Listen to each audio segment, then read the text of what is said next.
the seagulls follow the troll, it's because they think sardines will be thrown into the sea. Thank you. Nobody cares, mate. Nobody cares, mate. Nobody fucking cares, mate, honestly. And the guy's talking absolute nonsense. I've never heard so much rubbish in my life. Normal men. What do you mean, normal men? We're just innocent men. I'm telling you, don't back down, double down. Don't back down, double down.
Do not adjust your screens. It is the Sunday Blether lineup, but it's on a Saturday night. What is going on? Well, this bus is mental, guys. We'll have Monday clubs on Tuesdays, and now we've got Sunday Blethers on Saturdays. I mean, come on, what is going on? We're going to have to come up with a new name today, Regan. I think we should start calling this show the Saturday Shenanigans. How about that? Does that sound good to you? David, that sounds good to me, and thank you for having me on again. I know there's a Royal Rumble on tonight, but hopefully we can rumble through a few things for see what Celtic can do tomorrow. But no, David, I don't know if you've seen some of the scandalous things that were happening today in Scottish football. Just another big day of Scottish football, David. Oh, plenty of shenanigans going on a Saturday, Regan. Well, before we get straight into what's been going on in Scottish football and Celtic, let's just get all the good stuff out the way. If you like what we do, you can like, subscribe, you can share, you can become a Bhoys Bus member. It's completely optional. All our content is free. Let's just get all that out the way quickly. Now, I am your host, DL, and alongside me is PM. Hello. The JC, the Judge Kearney. Yep. And of course, the real face that runs the place is RS. And if you didn't get that, if you haven't watched last week's show, then you need to go watch it, because I can see the steam about to come out the judge's ears with all the initials being chucked around here. But no, seriously, my name's David Logue. I'm with Phil McGinley, Regan Stevenson, and Mark the Judge Kearney. And it is the Saturday Shenanigans, Sunday Blether, whatever you want to call it. Thank you for joining us. I'm your designated driver, so let's get cracking, boys. Phil. Yo. What has been happening today in Scottish football? I've had a quick look on Twitter today, and Celtic Twitter is blown up because of certain refereeing decisions once again that are absolutely mind-boggling. Did you manage to see it? Yeah, I've seen the clips doing the rounds on Twitter. Just another normal day in the world of Scottish football. It seems just par for the course now, where all of us are left scratching our heads as to what are actually the rules anymore. And is one team getting refereed to a different standard for the rest? I would think so, looking at what happened today. Yeah, baffling decisions. And I can't understand the... and also, I believe history was made. For the first time in Scottish football since VAR came in, a referee was told to go to the screen and have a look for himself, came back and said, no, I'm quite happy with the decision I made. I'm going to stick with that. Thank you very much. I believe that's the first time that's happened since we brought it in Scottish football, which is baffling because that tackle, from what I saw, was worse than the one that did merit a red card. So, yeah, just another baffling day. The cycle continues. Oh man, it's Trailblazers, the referees here, setting the standards. Mark, that is quite the top you've got on tonight, mate. What year's that you've got on there? That's a treble top, mate. I think it was 2019, 18-19 season, if my memory is correct. Quite like a strip, actually. I didn't like it at the time, but it's quite a nice wee tart. I just found it lying. Thrown on you. Well, it is, mate. It was only up to here 5 minutes ago, so it's it into my knees. But fouled it. well, I fouled it out, mate. I fouled it out. Well, I quite like the New Balance stuff, to be honest. I found the stuff kind of fitted pretty nicely. Just quickly, just before we carry on, just to echo what Phil says. I mean, some of the decisions we've seen today, they were just as bad as what happened last Saturday at Celtic Park, but the only difference is the reaction to the mainstream media. Yeah. I mean, I didn't see Kenny McIntyre and Tam Cowan getting texts after referee pals during that game. I mean, two bad decisions last Saturday and this Saturday. It's highlighting what we are saying about how bad the refereeing is. But when you take aside all the tinfoil hat stuff, I mean, I do think they're cheating bastards. I'll not hide that. But it's interesting, as Phil says, the first time a VAR call has been overturned as such by the referee, got him on it or not changed his mind. I knew the first time that would happen would be that it'd be a decision that meant in Rangers' favour. I mean, we all seen it coming. I mean, when you're seeing stats like James Tavernier has scored as many penalties as Celtic have had in over a decade. I mean, he's missed about 15, and there's also been other penalty takers in between that time. And it baffles you how often these decisions are happening, even with VAR. I mean, I'm just taking us off on a tangent, but I'll say it quickly.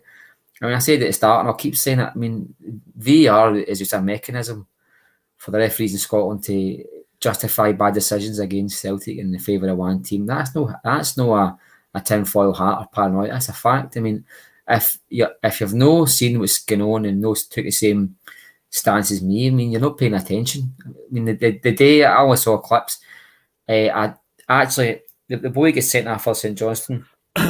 Subjective, as you may say, but the boy's falling back. I mean, if you're falling back and you kick your leg out, I mean, what's that word Beckle Stewart says? Biomechanics.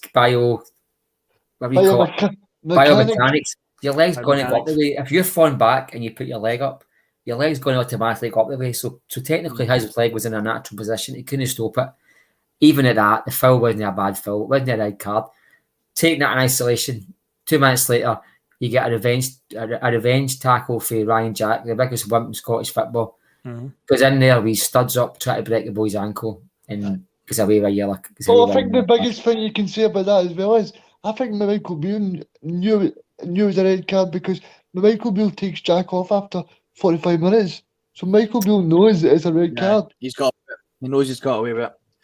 Regan, I brought up the top Regan because I don't know if you noticed at the start of the show, we've put out a poll. We thought we'd have a wee bit of fun tonight. Just a wee bit of poll. Who you guys think, what manufacturer between Umbro, Nike, New Balance, and Adidas is not the best looking top, but the one that's most iconic to you, or what's the most iconic strip? A big game that you remember, or a season that it reminds you of.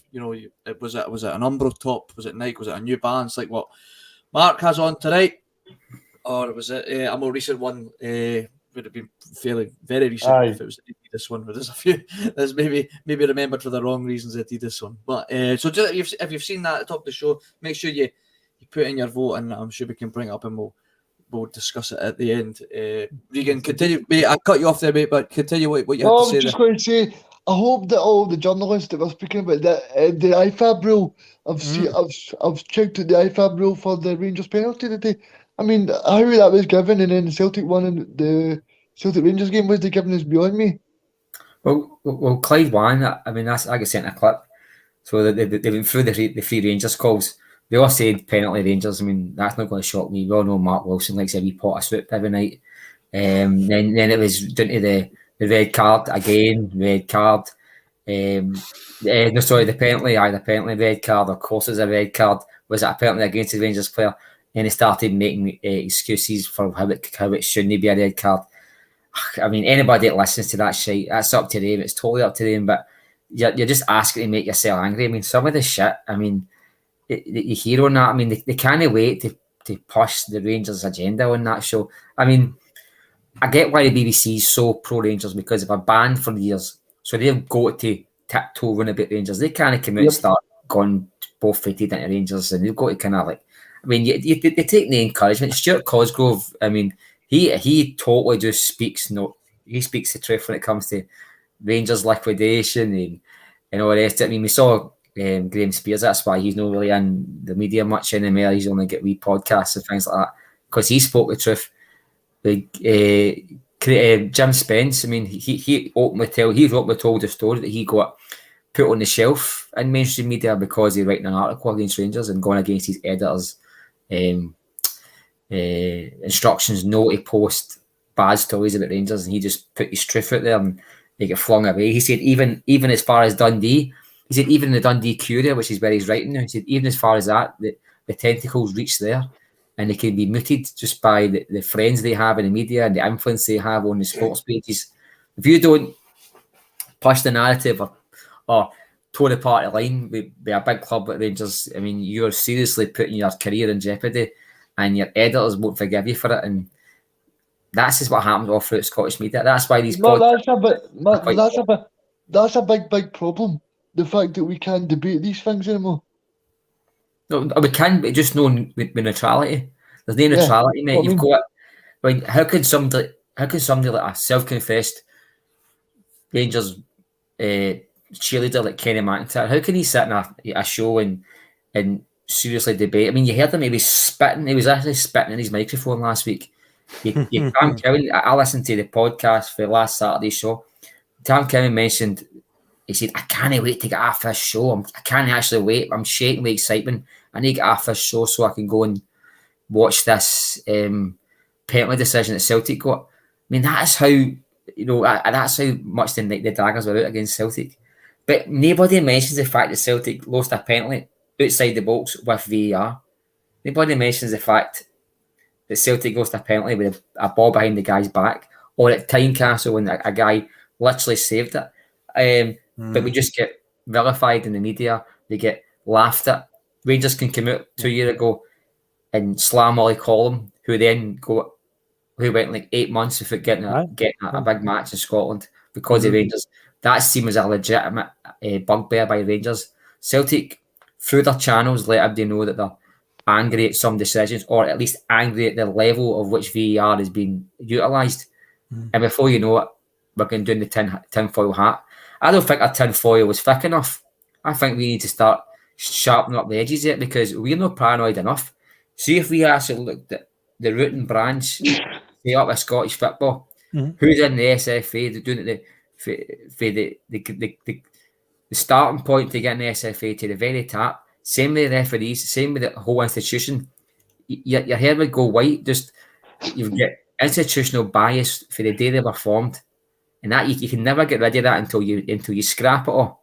And I think, sorry, David, I know you're waiting to get in. Sorry, mate. I think a team like Celtic, with the power they've got, should be knocking at the door and saying, look, and do it publicly, get a bit of traction behind it. Say, look, forget about bias, forget about everything else. We think we've got a Scottish Cup that hasn't got a sponsor. We've had the Scottish Premier League that hasn't had sponsors for years. And until since took over, there was time we didn't have sponsors. Our major sporting events haven't got sponsorships. The ones we have got are no fit for purpose. we're losing out on deals because of Roger Mitchell, something he did 20 years ago. And we need to say, we want this a root and branch inquiry at everything to happen. We want to be, just scrap it all, get independent people in to actually look at what we're doing and just address the full situation independently. An English-based company, American-based, somebody needs to come in and just look at the full structure of Scottish football, what we're doing commercially, what we're doing when it comes to the panel process, when teams are appealing decisions. Why it costs £1,500 to appeal a decision by a referee, knowing teams like the Airdrie can't afford a £1,500 charge in case they lose their appeal on a player. So if the teams like just need to take red cards on the chin, they're on the red cards. We need to totally root and branch. Sorry, just we have to do it, mate, and see until right, Ryan. See until we do that. We're going to have these conversations every week. Sorry, David. I know I've just took all that wee segment there, mate. We've got the Judge Kearney moment out the way already. That's it. Even my black eyes getting annoyed. I think Regan's phone must have been ringing because something was done. buzzing, and that's probably was disconnected him from the chat because it was definitely a phone buzzing or something. That was Tam Cowan wanting to have a word to say Tam that he Cowan wants to go on. David Cormack said he wants a job. Well, let's have a look at tomorrow's fixture. We've got Dundee United tomorrow at Tannadice. Is it at 4 o'clock? 4 o'clock, yes, indeed. Oh, wow. I mean, that's an interesting time to be broadcasting the game. But I think it's, you said the other day, Phil, it was to do with the FA Cup games. Sky Sports don't have FA Cup, so Super Sunday is a double bill of Scottish football. I thought El Sacchio was the early game, but El Sacchio happened today, and it did result in a sacking as well. 6-0, never saw that coming. My God. There. Apparently it's Livy and Hearts tomorrow before us, and then we're on at 4 o'clock. That's the double bill of Scottish football on Sky tomorrow.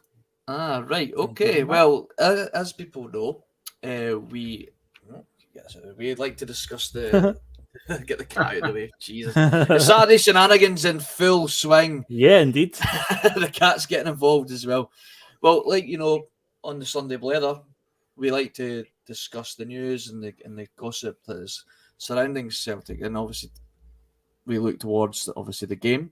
So this is what Ange had to say on the lead up to the game against Dundee United, because obviously a lot has been said about the last time we were there, where we won 9-0. So what Ange had to say was, speaking ahead of the game, he said, even in that 9-0 game, we only scored our second goal in the 40th minute, if I remember correctly. So we had to work hard on that day too. We had to work hard to get our dominance, and it will be no different this week. We've put in that we've done that in every game where we go out there and try and put our authority on it. Play our football and put the opposition under pressure home and away. Sometimes it doesn't yield results like that one, but it doesn't mean that we're not as dominant in other games. I think Mark, you touched on it on the TNF, but Phil, do you take into consideration the 9-0 thumping that we gave them last time, or is that's behind us now and we don't focus on that whatsoever and we just completely focus on the task at hand? Yeah, you don't think about that one else. Yeah, I think we said the other night talking about it briefly. I don't see it being a similar scoreline. We could easily put 3 or 4 past them, but I think that was just a day where everything clicked into gear that day. We won't be thinking about that. Dundee United won't be thinking about that neither.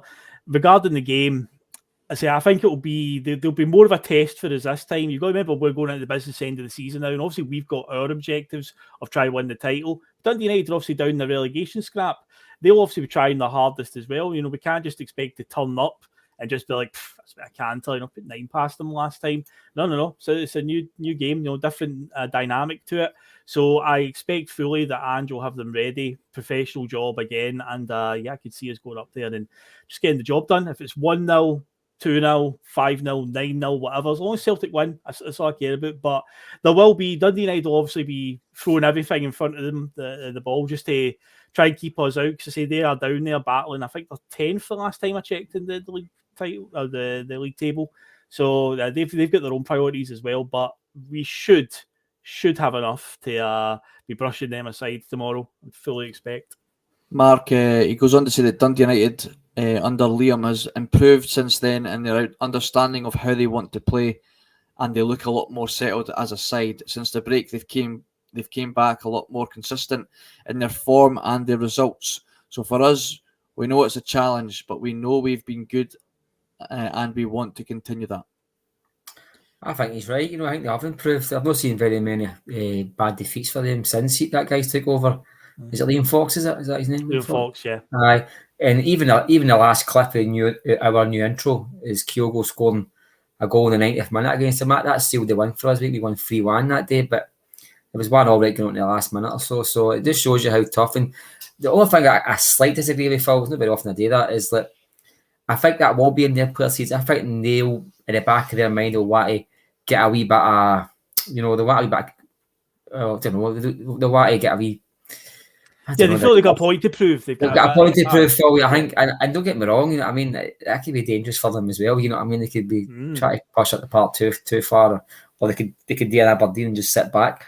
I think Celtic. I think we might see that boy on the bench. I don't think Ange totally dismissed that new striker getting a game at O.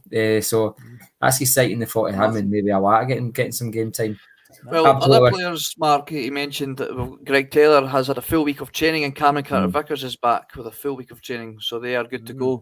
That was Ange had to say. So hopefully we'll see them two just integrate right back into the side, and like you say, hopefully at least gets himself on the bench, which I think he will. He's not kicked a ball since November, but he was taking part in pre-season training over in Korea, so he's not like he's been totally doing nothing. And obviously he's been training with the team. He was right into training before he's even announced. It looked like he'd been so I think he'll be fit enough for the bench. I would say one player that I don't think will be on the bench tomorrow is our Greek god Georgios Giacomakis, because Ange goes on to say that a fifth signing is not off the agenda. So that says to me there's still a wee bit of movement going on. This is what he had to say about Giacomakis the other day. He says, where is it? Yako just wants to explore some options for himself, and that is what he is doing. If he finds something that he really wants to explore and it's suitable to us as a club, we will look at it in that light. Now, there was a lot of pictures on social media yesterday of fans taking selfies with him, which looked like to be at the airport. There's been more movement going on that apparently Celtic have now accepted obviously another bid from Atlanta. They've maybe reached the asking price, whether they can now come to an agreement. Whether I saw something to do with they wanted to take him out on loan first, but I think Celtic wanted to, if they were to get rid of him, it would be on a permanent basis. Is that statement, Phil, from Ange suggesting that Giacomakis does in fact want to move away from Celtic? Yeah, pretty much does. When he's coming out and admitting that, because Ange doesn't really say things just for a bit of show. When he does say something, he usually means it, and there's a lot of substance behind it. So now that he is, because Ange can be quite reserved with what he tells the press, but this time he's openly admitting, there's, rather than just come bluntly saying, he wants to leave. He's worded it in a way where if he wants to explore any other options, that's him effectively saying, the boy wants to go now, and it's going to happen, I'm afraid. But that's what it is. We move on. Better players have left Celtic over the years than Giacomakis and Josip Juranovic. We'll recover from it. We'll replace them. So we've got the right man at the helm who clearly has an eye for a player, a lot of obscure markets that he's tapping into. So I trust him in his judgment. Giacomakis came in and done a good job for 18 months. Massive contributor to his winning the league last season. That cannot be forgotten. No doubt about it. I know some fans, when players leave, there's some fans who hold them in their heart forever, and other ones who will instantly just kind of turn against them. How can you want to leave Celtic, and see it through the sort of green tinted specs. Giacomakis should be remembered for the massive contributions after what happened the year before, where we were on our knees after the 2021 season, the way things went, to turn that around that quickly in one season and win the league. But without Giacomakis' contributions, it wouldn't have happened, because he was a huge factor in the second half of last season. So I hope he'll be fondly remembered. But in terms of overall ability and him leaving, I say better players than him have come and gone at Celtic. So we'll move on from it. No problem. But thanks very much for all the contributions, George. You were a cult hero here on the Boise bus, a proper hero. Yes, good luck in your future endeavours. It would appear to be Mark. Mark, the exploring his options. Are the options really what you think he'd have been really hoping for? Do you think he it's a case of I'm just going to have to move on because I'm just not going to be happy sticking around? Because there was also talks that if Celtic can't get the right deal for the club, then Giakoumakis will have to stay put for the meantime and maybe reconsider the options in the summer. My only concern there is if Celtic do keep a hold of him to the summer and he doesn't play, if he's going to drop down to third choice because of perhaps being coming in to be his replacement, and does that ultimately drive his price tag even further down? Is that a concern? Well, it does, mate. I mean, I think if it's quite obvious that a player wants to be sold or he's no longer required at the club or even he's in the market to be sold, it's the same as anything, mate. It's, if it's a desire to go, then the price tag goes down. I think if somebody's holding on to a player and both parties are happy, but somebody's having to prize him away for you, then the price tag goes up because the willingness is to stay. And I think if Giakoumakis was just carrying on regardless and plodding away, I don't think the figure would be £3.5 million with add-ons. I think it would be I think it'd be upwards of £7 million. I actually thought that he would get a good fee for Celtic because I know folk are saying, he's touching 20. He's just turned. I think he's just turned 27 just no long ago there. I know we're just turned the year, so it'll be 28 this year. But he's still got another 3 years in him. You know what I mean? In my opinion. Easy. So, sorry. Easy. Sorry, Yeah. David. I think he'll score goals. I was pretty surprised that I think I'm not saying this is his level because I think he can do higher, but I thought he would fit into a championship team. See the football in England? I've not watched championship football in years, but it's very rugged. You know what I mean? It's no swashbuckling at the English Premier League. I don't think so. They like the big target man, and a guy like that will score 15 goals down there. You know what I mean? And 15 goals in the championship gets you £30 million. We've all seen players go for daft amounts of money. I mean, I think it was one of you was saying the other day there that that boy Doig, he's gone for £9 million in Italy to somebody. I mean, a guy who there's no way I would put in a Celtic team. But we've just lost the best right back the world's ever produced for £7.5 million. So it makes you wonder, you know, I mean, where exactly we are in the world in terms of transfer fees. Now, I'm not going to go on another rant about Scottish football, but seeing you look at the state of Scottish football, you can understand why somebody looking in would say, are they worth £15 million because they're turning it on in a Celtic team that's got 60 times the other team's budget? I know that's not the case. I know the players that Motherwell are buying are just maybe untapped gems for League One that will do a decent job in the Scottish Premier League. I know there's no case that there's dumplings over this league. I think there's dumplings in every team, don't get me wrong, but I don't blame teams for looking at us and saying it's a bit of a backwater. I know that's not easy and comfortable to digest, but other than Celtic Rangers, you're talking a lot of the teams are not very good. So you're gonna see these sort of transfer fees for Celtic players, and that's going to diminish the minute both parties want this resolved by having an exit. No, what's Trevor's got to say. Why the obsession over Giakoumakis? One good year in Holland, no teams tried to buy him in Holland. I mean, I did. FC20 tried to buy him, and he was at Wolfsburg's training ground to sign, and they never showed him enough love. So I remember the Wolfsburg thing. I remember that. And don't forget, sorry, David, don't forget, this guy had a £10 million valuation. He had a release clause in his contract. Should he be relegated, it'd be £2.5 million. And there was actually English Championship teams looking at him at the same time as Celtic as well. So I think that's a bit false. Trevor's, keep on bringing the comments in, mate. We like them, but Trevor's got a point there, though, Mark, because I mean, I've said it as well. I mean, you have to, if you look at his goals in previous, apart from that one season in Holland, he really wasn't lighting up any leagues. Like I said, we've used the argument before. when you look at Shankland in this season and you pair him up, he's only a goal behind Kyogo. Well, how many goals for penalties? The argument could be used against Giakoumakis in that league. Of course, we focus mainly on the goals he scored for Celtic, which, of course, if you look at goals per game ratio, is very, very good. I think he scores a goal in every couple of games. I believe that was. Mm-hmm. He's not got more goals and starts, but David, he's got 26 goals in a team that got relegated for the Dutch Eredivisie. I mean, that 9 penalties and 9 penalties. That's a really good record. I mean, a team that gets relegated, I'm going to guess they're not going to have a lot of chances. And we called him the first-time finisher. Maybe for them, he was quite a similar player. And I did see I seen a scouting report when he just joined Celtic, and he said he spent his entire pre-season for his other club practicing his aerial play, that his headers and things like that, because the club he was at, he knew he was going to have a lot of the chances in there, and he scored umpteen headers for them. And that just shows you the guy saw a weakness in his game, looked at the type of team he was playing for, and just targeted that to be an advantage for him. And you scored 20 goals for the champions in Holland, you go for 60 million. Yes. He scored 26 goals for the team that got relegated.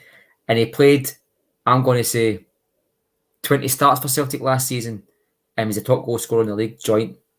If he'd made 5 more starts, he'd have scored another 5-6 goals for Celtic. I think it's a wee bit of a case of we didn't want you anyway, partnered by some people. And that's fine. Nobody likes the same players. But I'm not going to sit and pretend that he was world class. But I'm not going to sit and pretend he was a dumpling either. If you look at the progress state of 2010, 2010 was a turning point for Celtic. We started to seriously downgrading our players. See, Gary Hooper's and that, they were starting to get phased out, and we're getting guys like Skepovic, we were getting guys like Chiefche. So this guy was well above all these sort of type of players. Oh yeah, absolutely. It's funny though, because I seen a comment there. I think it was Brian Morris said he appears to be maybe a bit of a late developer, and there's plenty of examples of players that have been not up to much for years, and suddenly they just hit a purple patch later in their career, and they just go on to continue to be really, really successful. And then when you look at the argument you were saying is, you score that amount of goals for the Dutch champions, you go for 60 million, and he obviously did not. You just have to look back at Moussa Dembele being either was outscored or joint goal scorer with the boy that left Ross County for. He was outscored by Liam Boyce that season in our invincible treble. Liam Boyce won the Golden Boot and then went to Burton Albion for £500,000. So it's the narratives write themselves. Now, I want to have a look at incomings if there is going to be. Just on a wee funny note, while Mark was talking, I went and looked up Giakoumakis's record on Wikipedia, just in terms of, because we're talking about a moving club, and I have this idea in my head he's a bit of a journeyman where he's only got an average of a couple of years. So maybe the warning signs were there with Giakoumakis. That's why he's leaving after 18 months, because he has moved out. He's had 8 different clubs since basically his professional career started. But somebody on Wikipedia is having a bit of a laugh, because one of his entries has been changed to 59 appearances, 900 goals. We're letting a guy go who scored 900 goals in one season. What are we doing? Wikipedia says it's true. It must be true. Also, he's got Atlanta United as his current club on Wikipedia. So somebody's at it. But I had a good chuckle at it. But 900. There was rumours flying about that Anderlecht were also interested in him. I mean, Belgium would be Fiorentina were too, David. You know what I mean? That's so. I mean, maybe this is why he hasn't moved to Atlanta. You can go and terrorise Jack Henry in the Belgian league. That's right enough. Well, let's look at what Ange had to say about possible incomings, because we've already got 4 in the door already, and there's potentially a 5th signing on the way. Well, Ange was asked. He was asked if business was concluded ahead of Tuesday's deadline. Postecoglou said, "Well, I could say yes and make it a boring few days for everyone, but I'll just say we'll continue to be agile and see what happens. But I'm comfortable in the business that we have done. However, we have we have got the targets that we set out to get this window. If nothing happens, we are in a great space, and if any opportunity comes, then we'll look at it." Now, I seen an opportunity come up on Twitter today from a certain team in Germany that just signed one of our players. Now, Do not pause your screens. This is not a rerun from the summer transfer window. But why don't we ask the question, Jordan Larson? Do you want to come to Celtic, even if it's on loan? You don't sign for Copenhagen. Well, he's on loan at Schalke. Is it? No, is he not at Schalke? And he's signed for Schalke full time in the summer, but I believe he's got a pretty pitiful record of 11 appearances, no goals, which I think a lot of people are like, well. I think he's travelled through to Copenhagen to sign for them. I think it's, it may have been done already, but for what I was reading, it was a done deal. He was got to Copenhagen on loan with an option to buy. Oh, okay, well, I seen it there and I thought I'll ask the question, see what the viewers thought of that one, because I didn't realise he had such a pitiful. The German league's a bit harder than the Scottish league. To be fair, it is just a smidgen harder. Yeah, just like a little notch up from. Just a little bit. Just a little bit. Regan, Borussia Dortmund or Motherwell, who would you rather be playing? You know, it's like Motherwell all day long, mate. Aye, Foxy. You've joined us. With everyone was making sure you were you checking VAR, just double checking that penalty. I was just at Clydesdale House again, David, just making sure that things are in order, because Clydesdale House has been a mess this season so far. And then I was checking on poor Jim Goodwin, making sure he was all right after that 6-0 defeat today. My God, poor Jim. Russell gutted. That's his favourite outside Ange. I know he's a handsome man. He's not as handsome as me, but for God's sake, I mean. Yes. Regan, I'm having a look at the comments here. And one of our resident commenters, Monty, he's banging the Nisbet drum again. Monty. Nisbet's had a change of heart. He's decided not to go to Millwall. I think he must have been watching Football Factory or Green Street and thought, nah, that's not for me. But he was away down to Millwall to sign for them for $2 million deal, and he's changed his mind. He's had a change of heart. Is that a suggestion that he's had a phone call or a text as he's arrived off the plane from perhaps ourselves to come to Celtic? Because I was speaking to a client today who's friends with a couple of guys at Hibs, or were at Hibs, and he was saying that if he's lucky, he's probably on maybe 1,800, $2,000 a week, and then he could go to Millwall, and I think they're in the Championship. I believe. David, you better be careful, because remember Anne said a few weeks ago, it's the people that work in barber shops are spreading the rumours. You better be careful, mate. I know, I better watch. I'll be getting waiting up phone calls. The access. I know. Never get into that boardroom. Hell, anyway, he was saying, that they down at Millwall, they can give far better wages. You're talking life-changing money even at Championship level. Is it quite a surprise, Egan, that Kevin Nisbet are on first name terms now? I mean, Kev made a mistake not going down to Millwall? I don't know why I called him Kev. David, I think I was a little bit surprised, because if you think about London, I think London's a great city to be in. Obviously, Millwall's no good, but we've seen Nisbet, he's been at Partick Thistle, then he was at Dunfermline, then he's at Rafe, so and then he obviously went to Edinburgh, so he's developed every time he's done well. So I thought what Kevin Nisbet would do was possibly be at Millwall, then go to like Burnley, then work his way to Southampton. You've got it all sorted, Regan. You've got it all planned out for him. But I mean, I just didn't expect him to knock it back. So maybe a few of the Celtic players have said that special text for Ange has done the trick. Maybe that's. Come and be a third choice striker. Well, I just checked there. Millwall are currently 8th in the English Championship. They are 1 point outside the playoffs. Oh, that's not bad. Wow. So they're not bad right now. It's still a good while to go in the season. They could easily drop not off. To go then. Why would you not? Well, I read David that he's the reason why this could be a lot of shite, but it was just inside the deal. It said that he decided it wasn't the right time for him to be leaving Hibs, where they were on the table, etc. I find that hard to believe, because he tried to leave after 6 months, Mark. Didn't he? Put a transfer request. I don't give I don't care. Exactly, I don't believe this is a guy who put his contract. He's requesting with the flash knickers off somebody. I don't think he went to Celtic. Oh, Mark. Listen to him. I don't think he'll be at Celtic. I don't think Monty's spot on. I think he could probably do a third striker job, but I don't think they'll end up at Celtic. I really, really don't. I just can't see. I got by another one of the ones that you'll see it for a couple of seasons and he'll never sign. I hope though that Celtic do bring a first striker in because we need it. But I think Andrew should be a bit cute the other day. I think that is the end of the signings. But it's as he said, it'd be a bit boring if he just said it's all finished in January the 27th, isn't it?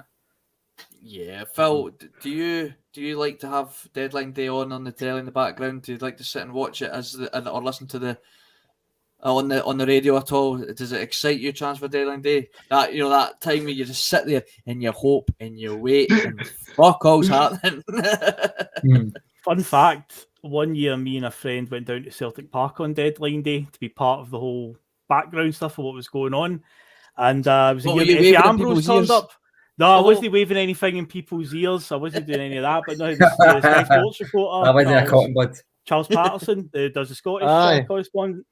He was getting terrorised by a bunch of kids. There was one point where he goes over to like the Sky Sports fan just to get an update on what's happening because basically nothing was happening. It ended up it was the day that Effie Ambrose signed for us. It was that day. But he goes to get an update and then when the next link's coming to them and these kids are chasing around the car park going, Charles, is anybody signing? Eventually he just went, look, will you just go home and watch it on TV, please? He actually got really annoyed that a bunch of kids chasing around. I always remember that about Deadline Day. But in terms of watching it on TV, nah, I'm long past that stage now. I'd rather Celtic just had all the business done. And it has become like a media circus, you get the old tropes with Harry Redknapp out a car window at the training ground and stuff like that. All the usual stuff that you see on Sky Sports News on the Deadline Day. And all that After stuff. watched it. What a cheek that prick Scott. What a cheek that prick Scott telly Wednesday game watch on telly. Fuck, so he's standing on the pitch in rain when he could date in a studio. Fuck off, you fucking idiot. That would have been 2012 we went down, but that was over a decade now. But so I'm long past that stage of being pure invested in Deadline Day. I would much rather Celtic just had all the business done. You can do it on Twitter, Phil. You can Twitter knows before Sky Day. Let's be honest. Sky sources are Twitter basically. They just go away to the van some and just Belgian check journalist. See if you send a guy for Germany, with some German journalist that will put it out straight away. He's 50,000 followers. See, this guy's got a Celtic, and before you know it, word for word, fucking Anthony Joseph, whatever his name is, he'll be calling it an exclusive. I mean, I've saw them put pictures of the Titanic sinking as an exclusive in some of these news stories. I mean, fuck off. But David, as a football fan, you always do like just to be buzz of a signing. So if there is one more in the pipeline, I'm all for it. But I'm thinking in my head right now, what position would it be? We're quite stacked in every department right now. Number 6. We need another number 6. Another one. No, we need a left Abelgard back. is still here as far as we know as well. So it's like, oh, for fuck's sake, another number 6. Regan, I'll come to you because you were gone for 45 minutes, right? It's a lot to be said about Ange's signing policy of getting players in early, getting them into the team, getting them training, getting them used to their new surroundings. It's a refreshing change to us sitting watching Deadline Day up till midnight, don't you think? I mean, I remember sitting up watching Jack for Jack Henry. So I remember that he was like the one that was signed by about 3 o'clock during the day. Remember, but Celtic tried to get a second one over the line, but and then they announced Jack Henry about 4 minutes to 12, and you're like, that, my God. Oh, but it's a brutal one, say. But the one you do remember is Robbie Keane. Remember Robbie Keane? Everybody's at Celtic Park, man. Even Jim White was getting excited. I was at Celtic Park that night, and I went down there. We're doing it at 1 a.m. Had work the next day, but I was like, I've got to be there. It was the I love that one.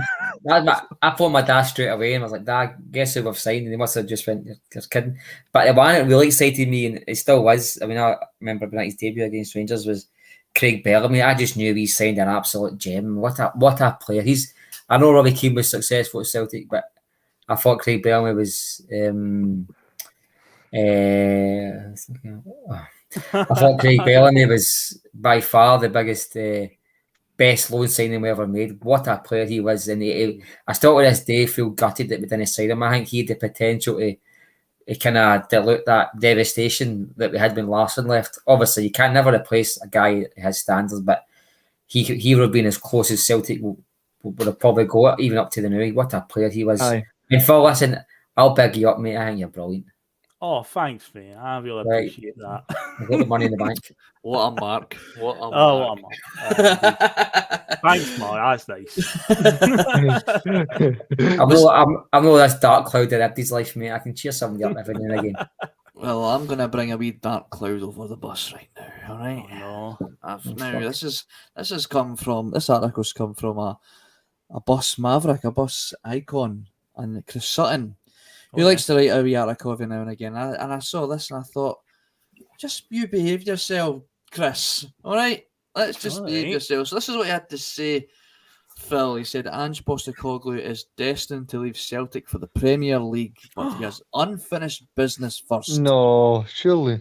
So some Celtic supporters get a little nervous, Regan, anytime a big vacancy comes up in England.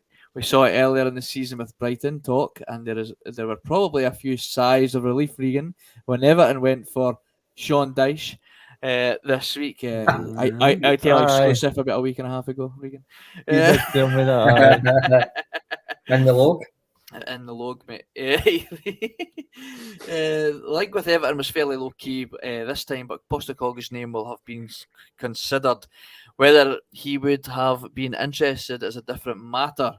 I just don't see Postecoglou as the kind of guy to walk away at this stage of the season. I'm basing that on the way he gets the club, what he says in the media, and the job he is currently doing at Celtic. Phil, do you agree with Mr. Sutton's thoughts so far in this lengthy article?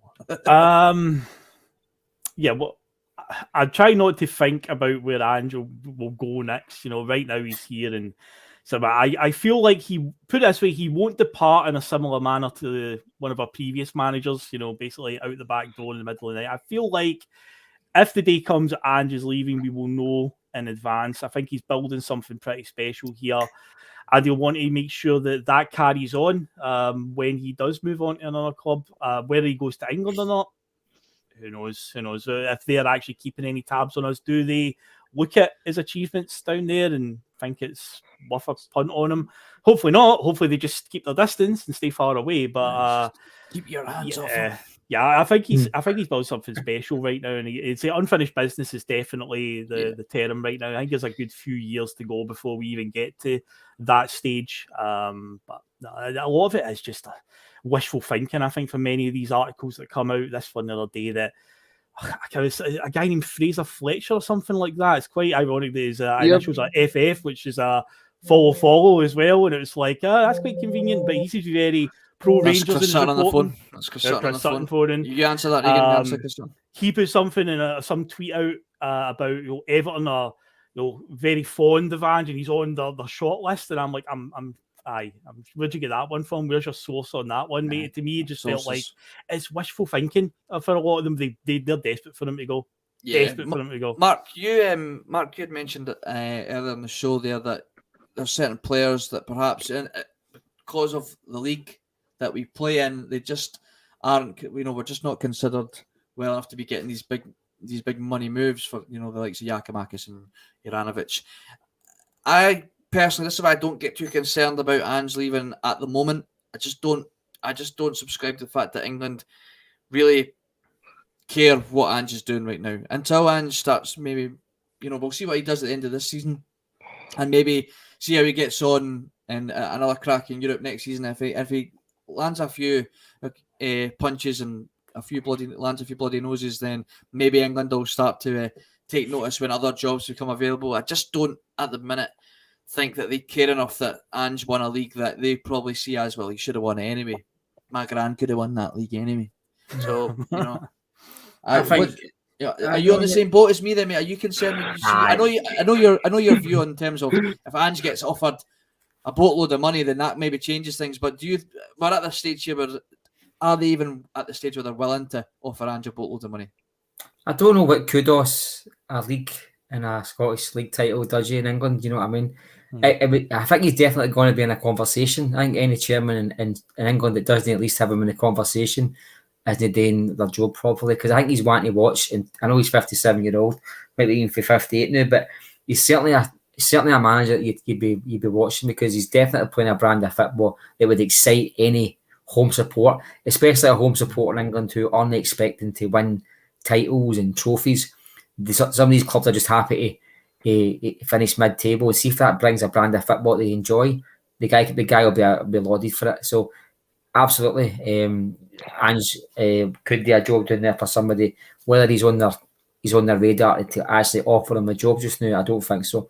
But I don't think the Everton job was at this time it was a bit of a basket case job. But listen, you touched on it. I stick by what I said. I mean, you just listen. I wondered if FK Marinos fans a week before we signed him thought he had unfinished business. Let's not get lost here with slogans like "We don't stop" and fucking whatever it's going to be next season. Don't get lost with that. He said himself that he's a professional football manager. He expects every player to be looking to the future and take chances when it comes. And he said, I'm on that wavelength as well. So he's giving us a wee hint that, look, listen, I fell in love with this club. My family probably fell in love with this city. But the next job is something that might be a year down the line, maybe 3 years down the line. But you see this journey. I think if you opened Brendan Rodgers' drawer the next morning, if you're the cleaner or whatever, you'd have saw 50 players' scouting reports. You'd have saw his vision for the next season. You'd have saw what he was. I'm pretty sure that guy was saying to himself all season, I'm going to fuck off in February. I mean, the guy was planning for. So I don't think for a minute Ange Postecoglou can be tempted away. I think you would be quite naive if you thought that Ange just woke up in Glasgow and his second day in the job and went, this is where I want to retire. I don't think it works out that way. I think if the right job comes in. I mean, I heard there was a podcast I did. I don't want to mention them because I don't like doing that. But one of the guys says, and I had to pause it and rewind 15 seconds. He says that he would only leave for the Liverpool or Real Madrid job or Liverpool job. And a few of the guys on the pod challenged him, saying, "What if Man United, what if Barcelona come in? What if Chelsea come in?" It was a ridiculous statement, and the guy got roasted for it. No, I don't think for a minute. I mean, I listen. You just mentioned Nisbet there for talking sake. I mean, I'm pretty sure we all know he's the story going out there probably isn't true. He's probably just not like the terms of his contract.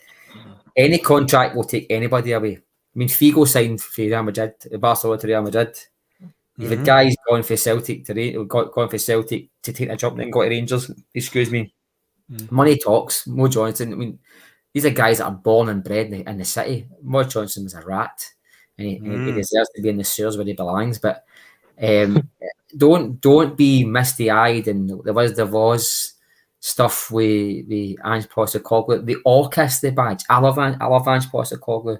Don't anybody think that I don't say I love the guy. I think I've never wanted a Celtic manager to succeed so much. Even with his very first interviews, I thought, God, I want this guy to be successful so much. So don't think I'm saying anything negative towards the guy. But if life-changing money comes in and he's away, it's as simple as that. Whether I put it this way, if an offer come in to quadruple his money, do you think he's going to be saying, fuck, I had visions of putting 10 past Dundee United next season rather than just a 9?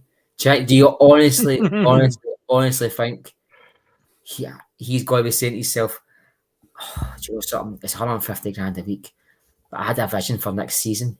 You don't look at that's not how you work. It's not the way the human brain works, mate. See if he's on 150 grand a week to now and he gets offered 190, you can see folk knocking that back. You can say, oh, what do you want daft money anyway? You know what I mean? It just. I do believe the challenge does come into factor as well, though. The challenge, like I say, Everton now, if I don't believe any amounts of money would have got him to go to that job because it's just I just believed it to be career suicide, to be honest. For an Ange Postecoglou style of football, that's not great. I don't believe Ange Postecoglou. You know that time of the year, David. I think if they offered him a job in August, maybe different. Maybe even see if you offered it on January the 1st and he had a full month. A transfer window, maybe as well. But you're not talking sacking a manager as late as the 23rd of January. I mean, even as a board, that's stupid because you either sack him at the beginning of the month when the fans want him to go, or you stand by him until it goes ridiculously bad. And obviously they're in a bad position. But if any manager they sign will be signed at the premise where you're taking this group of players that didn't work. I mean, I saw there was a goal. I watched that Sam's Footy's Adventures or Sam's Rangers Adventures. Aye, yes. And it was a goal that Hibs lost late in the match against Hearts to get beat 3-0. And Hibs were attacking at the time. And the counter-attacking goal that Hearts scored, the centre-back for Hibs that was up the park, he actually jogged to the halfway line when he was still in catching distance for the Hearts striker, and then just kind of stopped and started jogging like, I'm not going to catch him anyway, and we're getting beat 2-0. See, when you see players react like that, then it doesn't matter who's in. They've chucked it. They have chucked it. And it didn't take a football expert to work that out. So they just sacked the guy too late. Ange Postecoglou looks to me like the kind of guy that when they want that on his CV. But see, next season, in Everton in the Championship, and they say to him, like, you're not got a Premier League job just yet. We don't think you're at that level just yet, although we obviously is. Listen, there's £100 million. We went back up to that league first time. Get us up. That job would become very attractive for him. But I'm not saying he's going to go just before anybody thinks I'm just saying because I was asked the question. No, you're no. The way I see it, Vegan, is right at this very moment. I don't believe that England-based teams, certainly Premier League teams, are fully interested. And just because there are other managers out there not in jobs, they don't need to pay a fee to try and get either. Not that they have to pay much to get a guy in a rolling contract, of course. But would he? The way I look at it, Ange would do a job. I see teams in real issues and real problems, and I think, tell you what, Ange would sort that out if he was given the time, if he was given the time and money. And I remember, and I'm going to put it on screen here, and maybe I'll get clapped 2 cares. I remember earlier in the year, Boise had put out a post that I think was completely misconstrued. That's a terrible. I can't even say that. I don't know what I tried to say. You said it misconstrued. That's it. Yeah. He tried to. Thank you. Welcome to Countdown with Phil and David. He had. Jagger. Carol. Ange. He said that Ange would be a perfect fit. No, he didn't say that. I'm putting words in Boyce's mouth now. What he was alluding to was he felt that Man United at that time needed a manager like Ange. He never said needs Ange, but he needed a manager like Ange because, and I totally doubled down on that. And he got a pile on by the way for that. And I thought it was totally unjust because they didn't read what was said. They only read who had said it, right? And the way I look at it was, and I said the same thing. I was like, Man United could do with a manager like Ange, a guy that's just no nonsense. This is the way I'm playing. This is what's happening. If you're not happy, you're getting benched. I'll find players that are going to play my system. And if he was given the time, that manager would do the job. I believe they've got that manager in Ten Hag now, and you're starting to see the rewards of that. And I do believe for a fact, I do believe in my heart that if Ange is offered a job in England and he is offered and given the time and the patience which isn't offered in England, he would get a team playing his brand of football and he would do perfectly fine in the Premier League. Would it be Man United? Probably not. Liverpool? Probably not at this moment in time. But if he was given a job at I don't know, off the top of my head, let's say a Wolves or a team of that level, I think he would keep them up near bother. I think he'd be hitting that even like an Aston Villa, like a club like Aston Villa. I think David, look at Brighton now. Brighton are sitting 5th. Right, and their manager's getting touted for bigger jobs in Brighton. Yeah, and everybody said, who, Regan? Everybody said, who's this guy? He's an empty. When I listened to Talksport, Regan, it was the same that people would be saying about Ange Postecoglou. Like, continue, I just wanted to just chuck that in there. Yeah, this guy, they got in for Italian football. Well, nobody knew him. He won the Ukrainian league with Shakhtar last year as well, so nobody really knew him, but now all the big clubs are chasing him. So I think it just shows you even a club like Brighton would be tempting because they play really good football. And I don't know if you know this as well. They're doing that kind of thing that Brentford are doing and going on the stats.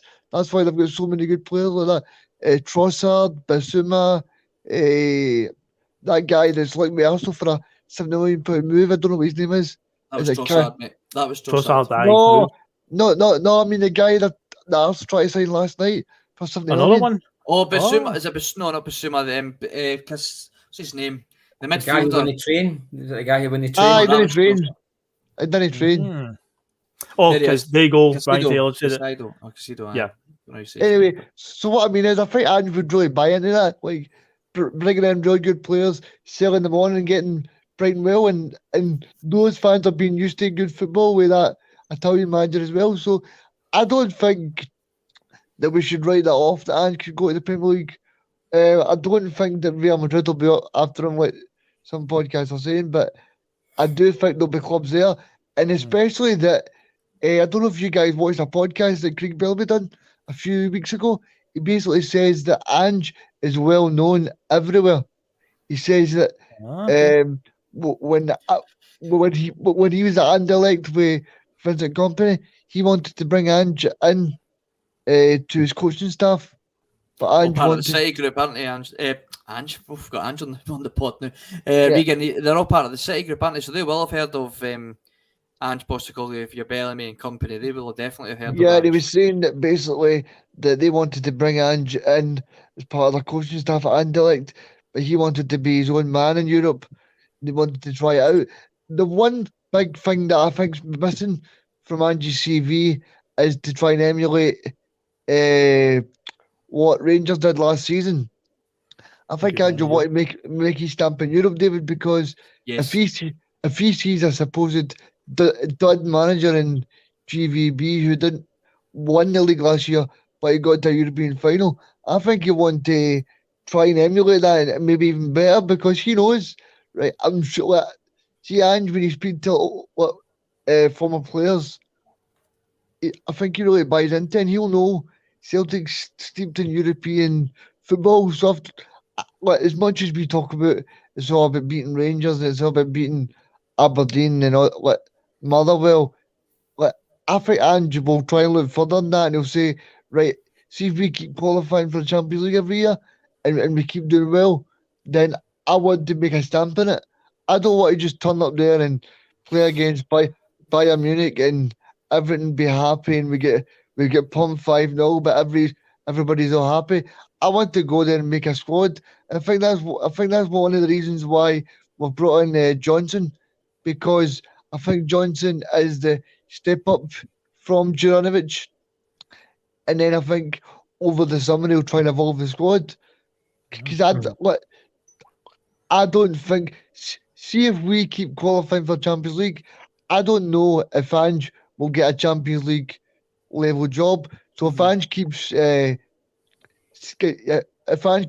the business for Celtic, then I think he'll be tempted to stay by Champions League. No, that's a fair point, Regan. That's a fair point, mate, because like he's made it quite clear, and he's done plenty of interviews now with the what's his name on their podcast, that he has a vision, like a 5-year plan. Whether he sticks a 5-year plan, that's to be seen, which we've just discussed. But like he does see Celtic as an opportunity to, it's the sleeping giant of Europe, is the way he looks at it, Phil. And I think he has a game plan that he wants to try and see out to get Celtic at a level where, whether he leaves us after he's done it, that Celtic are back where they should be in the big time. I would agree with that. What Regan says is spot on. You look at if that mob across the city can achieve that last season, and rightfully so, with a manager who clearly wasn't really on the level, they found a way to do it. And it's like, well, why can't we? I mean, it's weird how it's not just a recent thing, but it seems to be generational now. Like the amount of teams, the amount of squads, managers that have tried to get us places in Europe after Christmas time, and it's like we just can't seem to get by the very first hurdle. It's like, what's causing that? How can that possibly happen? And it can't be that hard to figure out, really, when you look to say what they've achieved. So it's definitely something I think that Ange will want to get us to a good run in Europe, a proper, not just being in a Champions League group stage, actually, Europe beyond Christmas. And I don't mean just a one round. Because, you then feel like Celtic should be back there. And they should be. They should be. Celtic is a huge name around the world of football, never mind just Europe. The whole world. Everyone knows about Celtic, I mean, poor Mark buys a season ticket and the start of the season doesn't go to the European game. Is that I mean, I want Mark to go to the European games and be thinking Celtic team's got a chance of actually getting somewhere and achieving. And I think that's the problem with Europe, is that we kind of. I made this this kind of thing up with Russell a few years ago when I said every Champions League campaign that we've been in the last 5 years, near Beaton seems to play in the free qualifiers. I think that was the biggest problem, that it was just a realisation that Celtic will only spend money if we get in there. Well, I remember when we eventually made it into the Champions League, we beat Hapoel Beersheva, and then we said, oh, we're going to sign players. But we never signed them. We signed Charlie Masonda for one game against Zenit St. Petersburg when he put through a great ball. But remember, it was like, Celtic will only sign players if they get through. That's not the way a big club works. A big club works with strategy and saying, right, this is what we're going to do. Like, the fact that actually people were saying that this is acceptable for a big club just to wait and see what happens. But like, if it's no coincidence that Liverpool done so well in Europe because they recruited so well. But you can argue now, Regan, that the recruitment's not been great for Liverpool, and that's the other side of the coin. Is they've almost not recruited cleverly in terms of the future. They've kind of stuck with the same guys for a long time, and now they're starting to, you speak to few Liverpool fans, and they're crying out for midfielders, and they're not getting it, and they're getting frustrated that they haven't really planned for the inevitable of Jordan Henderson aging, and Salah, obviously still a very, very good player, aging, not really hitting this. They're not really at it, and it's trying to find that balancing act, Regan, of it is, of being planning for the future, but obviously keeping a squad together. I mean, you can just look at across the other side of the city. I always kind of not envious. Envious isn't the word, but like I just like the reason they're doing well in Europe is they've got the same core group of players they've had for a while, and it's now clicking. And then obviously quickly it's all fell apart. And then you look at the list of players that they could potentially losing in the summer. So it's like you've got to find that balance in that, Mark.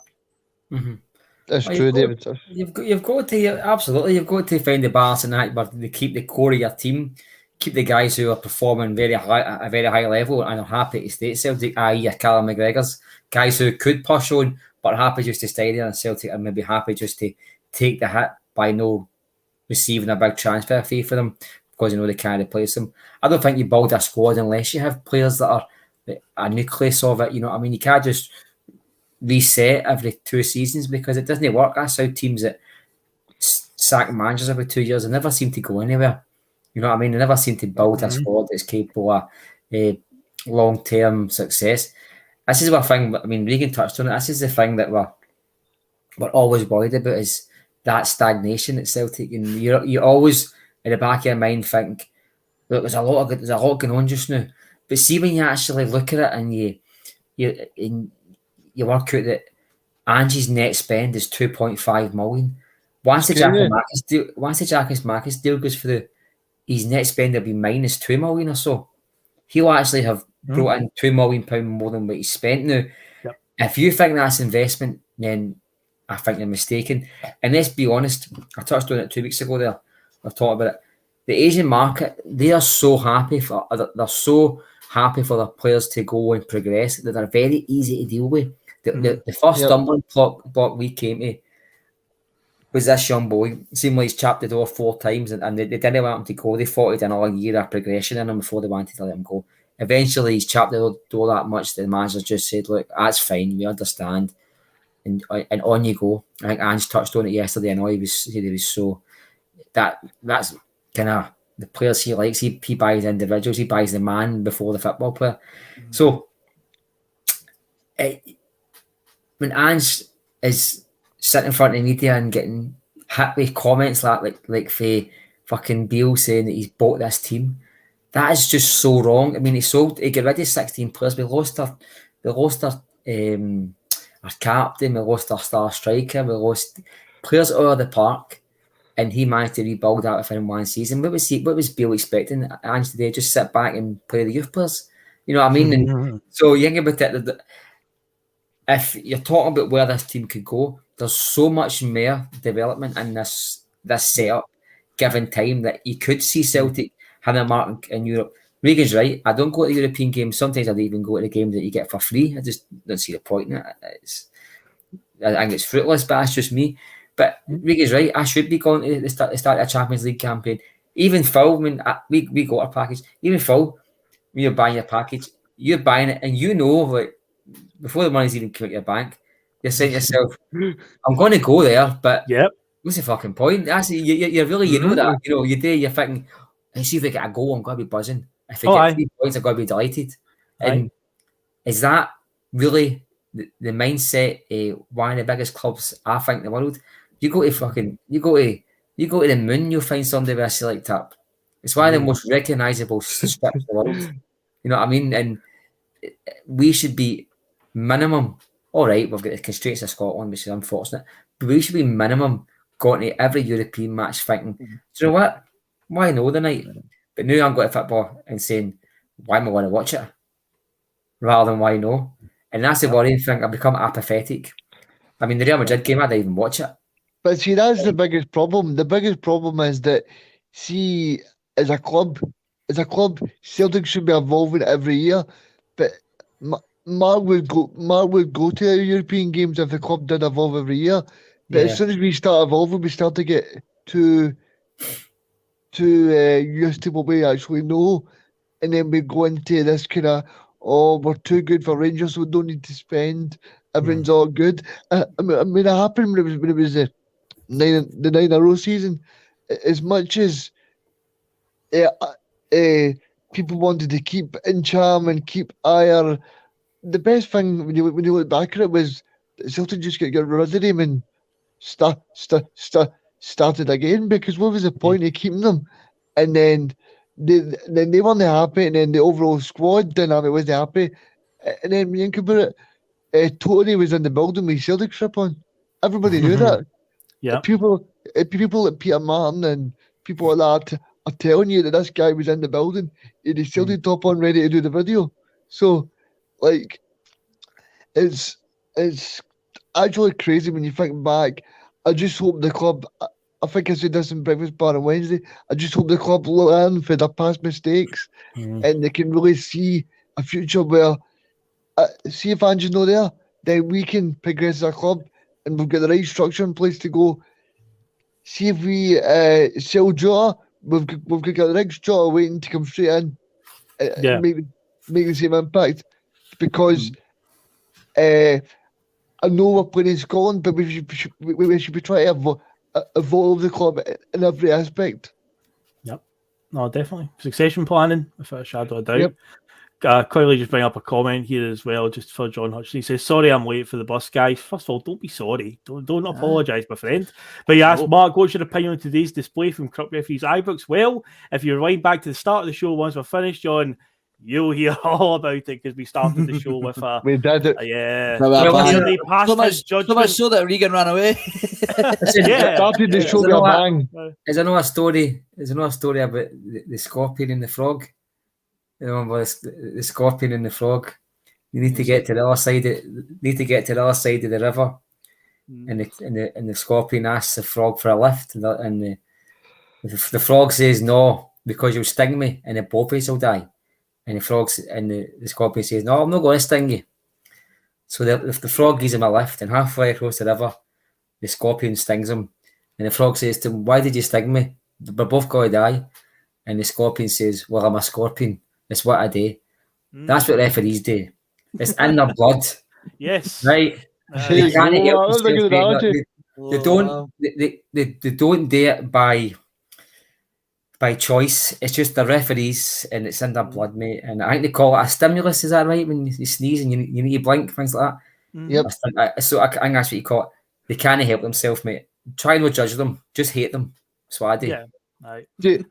David, you spoke earlier on the show about your favourite strip. For me, it has to be the Bumblebee strip under Tony Mowbray, but that was a horrible season. That's the only problem with that. That Bumblebee strip is my favourite. My mum absolutely hated it. Like, every time I would ask to wear it, but that was my favourite. What was the most honking strip that you owned? Mine had to be that. I think that yellow one with the black and the really mental thin black. Lennon 2011-12 season. Yeah, I know the one. That one was. I loved that. Did you? Don't ever think that. When I loved No, that. When I first saw the pictures, David, I thought it looked horrendous because it was like fixed stripes, then it went into thin, so it was like a grid. When you took a step back, it looked like 4 different squares. But I thought in person it actually looked alright. I ended up buying that one. Had Coleman's 15 on the back of it. I thought it was okay. Oh yeah, I had it. I just thought it was honking. I had the pink one from the Invincible season. I bought all 3 kits that season. I had Touré on the back of that one as well. There you go, a cursed one. Yeah, but I buy them all. Joey. I don't know if anyone's that stick it, but as I say, let's say, even whether I like it or no, I mean, I think there's been about 5 strips in about 30 years I've no bought. I'm one of the guys. But to be quite honest with you, I don't even know. I mean, just being asked that question about one, do I really think it was a stinker? Do you know something? See if it was a strip that I don't ever want. If the Adidas kits for the 10 season, I don't want to ever see them again. But see if there's a kit that I don't want to ever see Celtic playing again. Just because of the memories, is that St Mirren game, that grey kit? Oh, the grey one. Oh, yeah. I don't know whether it's because of all day long. I don't know why they wear that one. It's a strange. I mean, why don't we just keep last year's kit, man? But anyway, that was a strange decision. But see the kit itself, like, do you know? I'm not even the pink one that Phil mentioned. I don't think I've ever seen a kit that I've seen less kids wearing the street or less guys wearing the stadium. Yeah. They must have sold about 25 of their kits. I've not seen many folk wear that strip at all. It's like, I bet even on launch day, they probably had 2 in the queue. And I don't know what it is about it. I think a reason might have been that because under Adidas, Celtic have brought the free kit suit before you've even played 2 games. I think that's wrong. You've got to stagger them out because people are just buying season tickets, get their wains back to school, buying uniforms. It's too much money for people to buy the 3rd kit by the time it comes around it. But I think the kit itself, I mean, it's got the weird pattern on the sleeve that they say is supposed to be the top of the jock steam stand, the big girders that hold the big poles that hold. Just a stupid design. It doesn't have to be there. You know what I mean? It's like, who thought I put the poles that are all rusty and top of the jock steam stand, put them on the sleeves. You know what I mean? But I don't know. Remember the black one with the grey on the badge? That was my favourite. I know. Remember was that the one that was like, was it black and grey hoops, but the hoops are really, really faint? Is that the one you're talking about, Vegan? Remember the one Joe Edley scored in the cup final? Oh, that was a belter. Yeah. With the turned the bottom of the sleeves up with the tricolour on it. Aye. Nah, that's like that. I still like that tracky cap. The tracky I was going to say is iconic. Neil Lennon with the skinhead and the collar, so you can see the tricolour. There's a painting some Wayne drew or something in school, and it's like big yellow teeth and all that. And somebody photoshopped onto Kim Kardashian's Instagram page. It was hilarious, but I don't know how they did that, but. And I'd probably say that is one of the nicest kits Celtic have ever made. The kit that was a great one. David's wearing, I wish Celtic would still give 2 years out of kit because that's going to be no worn. If Celtic wear that another 20 times, it still would be enough for me. That's a brilliant kit, that kit. Well, that was the one Joe. Sorry, I was just going to say Joe Edley was brilliant that day when he scored that free kick in the cup final. I think it was against Hibs. Beating Hibs 3-0, really. It was a double season, 2012-13. Aye. Was indeed. Well, what's the poll looking like? What's the poll looking like? Do you want me to check in with the poll and see how it went tonight? What's the scores, George? A whopping 106 votes on tonight's poll. Good stuff. Wow. Last night's poll on Bustalgia had a similar number, so that's quite good to see. So, this is too perfect. The winning one has 67%. What a significant. Oh, there we go. Is Umbro full? It's obviously Umbro, 67%. Second place is Adidas with 17%, Nike on 12%, and New Balance with 4%. Wow. Surprised with that. Winning poll, the winning number 67%. That's quite appropriate, I would say. Yeah. I think the white kit. Stop the count. I don't take that with different numbers. Don't be adding that. I mean, Umbro did the Lisbon Lions kit, but also did like the black and green 70s away kit. He'll done that. The Bumblebee did centenary kit. There's just so many iconic strips. Umbro had to win that one, but I'd actually put the night kits were underrated. I thought the night kits were really nice. I mean, do you remember the kind of? I didn't like it at the time, but the kind of the hoops, but they kind of broke up a wee bit. It's up to 68. Damn it! Who voted for that? People just want to watch the world burn, Phil. No, he's ruined it. Why did you have to ruin it? Who was the Scorpion? Who was the Scorpion? Who was it? Scorpion's David, Scorpion's Day, Phil. They're going to ruin it for us all. Sorry, continue, back on you go, mate. No, I've just got to say, I like that. You remember, I'd probably say it with the Ronnie Dylers last season, Jason Denier, kind of kit. Yeah, I know the one. They broke up the stripes, but it was actually a really good kit, you know what I mean? Really nice. And you remember the yellow away kit that season? The green. Yep. Green. That was a really classy looking kit. What one was that again?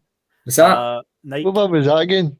2014-15 or green collar here, mate, and it's got like just 3 stripes, like a stripe, and it's kind of like a shiny yellow. It was really nice with green shorts. Magnus was the sponsor. I think the player that reminds me of that is Samaras. I think he scored a few good goals in that one.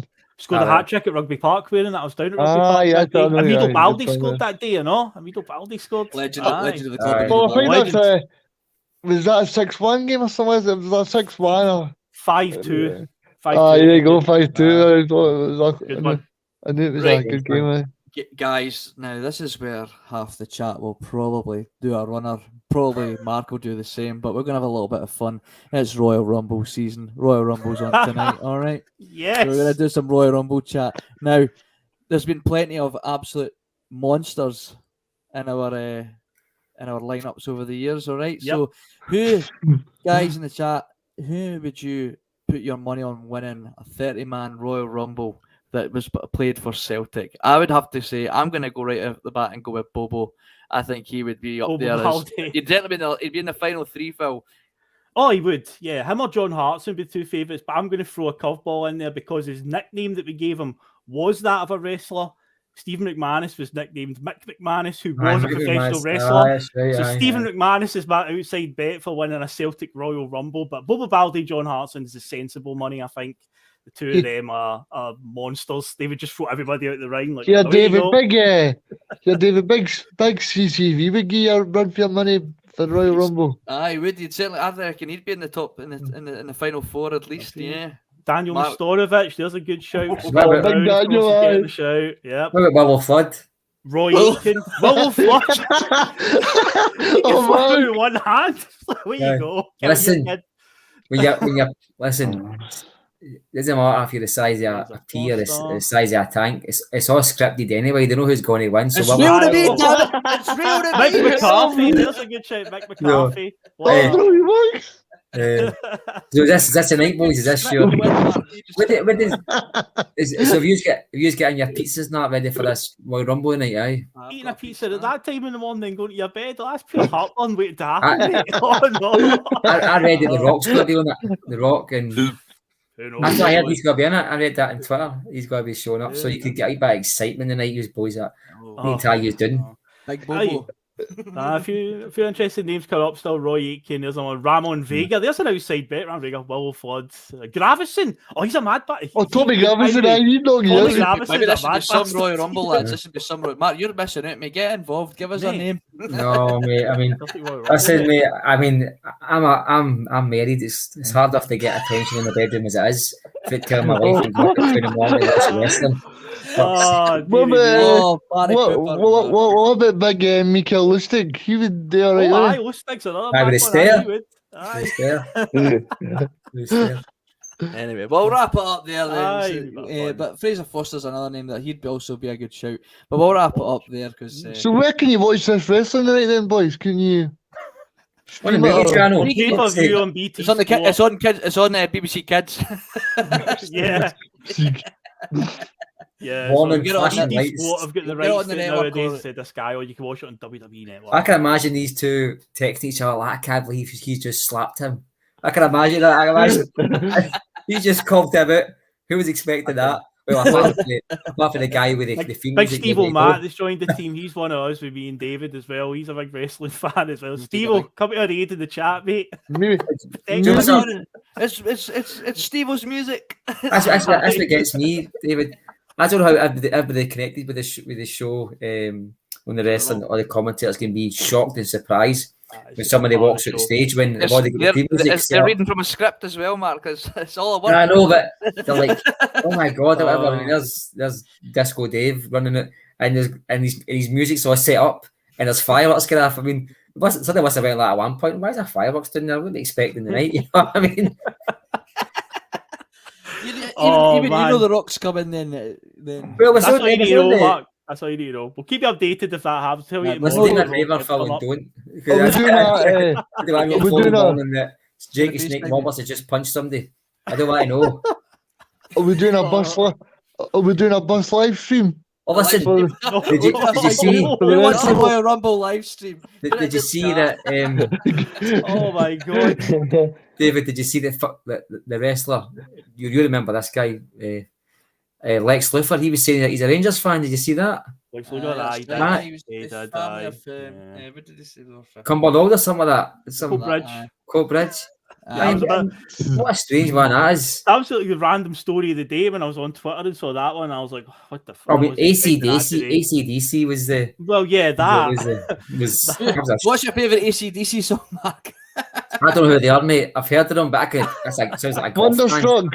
It's Back in Black, of course. But listen, that's like Ryan Kent, black jumpers and black wig music. I'm not interested in all that. You know what I mean? If you're into that, you probably get black and red jumpers out of your house. I'm pretty sure of that. You know what I mean?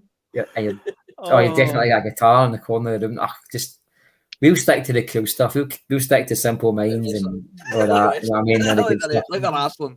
Anyway, right. Thanks everyone for joining us on this Sunday Blether shenanigans. You call it what you want to call it.